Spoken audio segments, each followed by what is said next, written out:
Shalom, damai sejahtera bagi setiap kita, dimanapun kita berada. Kasih karunia dan damai sejahtera dari Allah menyertai setiap kita. Saudaraku yang kekasih dalam Kristus, renungan kita hari ini berbicara tentang karena kasih karunia Tuhan saja. Kita baca firman Tuhan di dalam 1 Tawarik 17 ayat 19. Demikianlah firman Tuhan. Ya Tuhan, oleh karena hamba-Mu ini dan menuruti hati-Mu, Engkau telah melakukan segala perkara yang besar ini dengan memberitahukan segala perkara yang besar itu. Saudaraku di dalam Kristus Yesus, Daud di dalam bahasa Ibrani artinya ialah dikasihi. Daud adalah salah satu tokoh besar di Alkitab. Ia anak bungsu dari 8 bersaudara, yaitu keluarga Isai, yang masa mudanya banyak dihabiskan di padang rumput, yaitu mengembalakan domba. Saudaraku, meski hanya mengembalakan 2 atau 3 ekor saja, ia mengerjakan tugasnya dengan penuh kesetiaan. Kesetiaan mengerjakan perkara-perkara kecil inilah yang akhirnya membuka pintu kesempatan bagi Daud untuk dipercaya mengerjakan perkara-perkara besar oleh Tuhan. Karena kesetiaan Daud, Tuhan mengangkat hidupnya secara luar biasa yang membuatnya terheran-heran.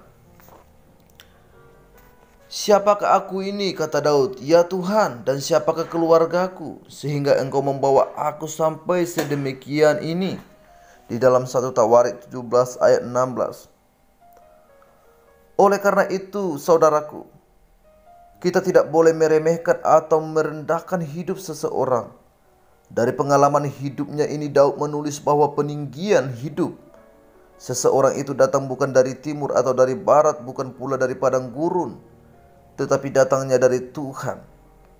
Jadi saudaraku, kalau Tuhan yang membuka pintu, tidak ada yang sanggup menutupnya.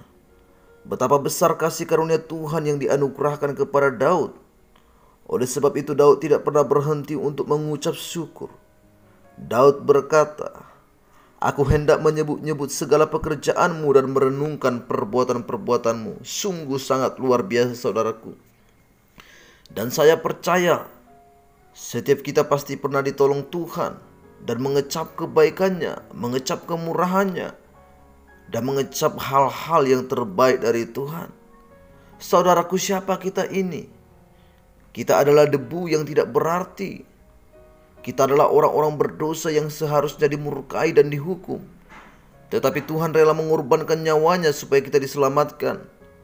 Dan oleh kasih karunia telah dibenarkan dengan cuma-cuma.